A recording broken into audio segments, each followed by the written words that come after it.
For most of my life, the watch lived in a drawer that wasn't mine. It belonged to my grandfather. A heavy mechanical watch with a worn leather strap, and a faint scratch across the glass that no one ever tried to fix. He used to wind it every morning while drinking his coffee, turning the crown slowly as if the small ritual mattered.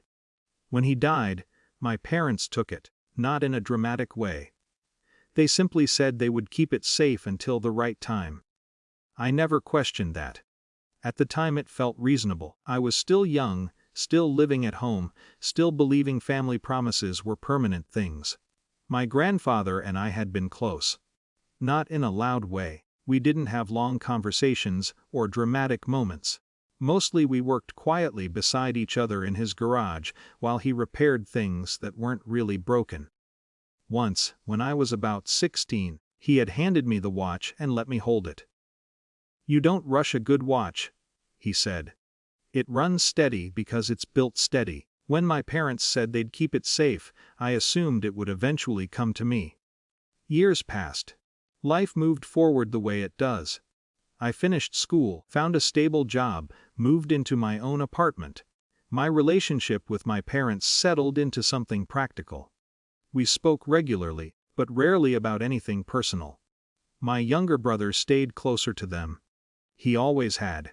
He was what people sometimes call the golden child, though no one in our family used that phrase out loud. They didn't have to. The pattern was obvious in quieter ways: how his mistakes were explained away, how his ambitions were praised even when they didn't work out. I learned early not to compete with that. Instead, I built a life that didn't rely on their approval. Ironically, I still ended up helping them more than he did. When bills became tight, I contributed.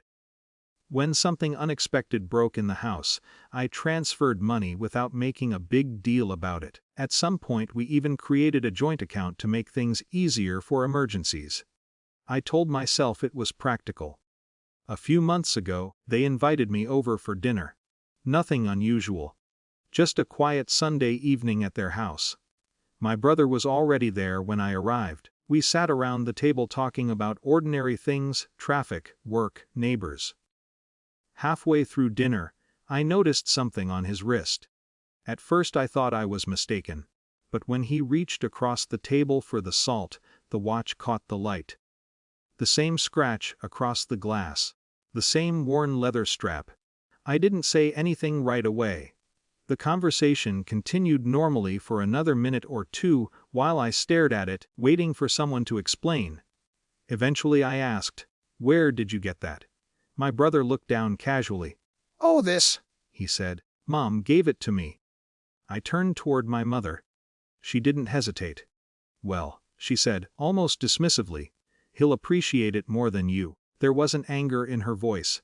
Just certainty. The table went quiet for a moment. Then the conversation drifted into another topic like nothing important had happened.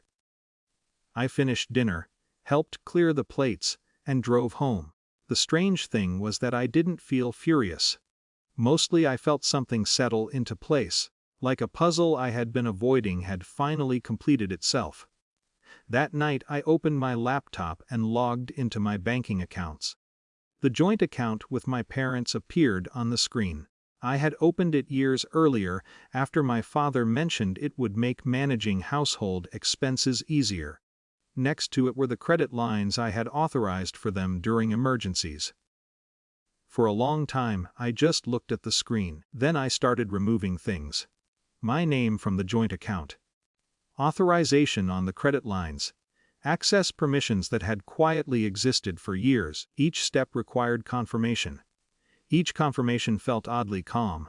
When I finished, I closed the laptop and went to bed. No announcement. No message. Just a quiet administrative change. 3 weeks later my phone rang on a Wednesday afternoon. It was my father.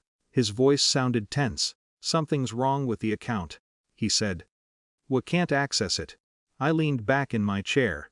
"I removed myself from it," I said. There was a pause. "Why would you do that?"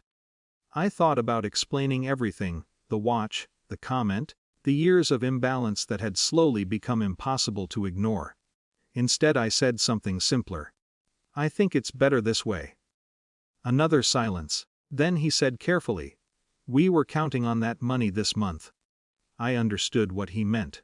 For years, they had. I stared out the office window for a moment before answering. "I'm too old to be your ATM," I said quietly. The call ended not long after. The conversation wasn't explosive. No one yelled. There were no dramatic accusations. Just a shift. Since then, things between us have been different. Polite.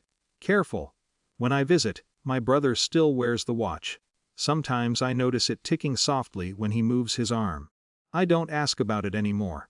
Because the truth is, the watch stopped mattering the moment I understood what it represented.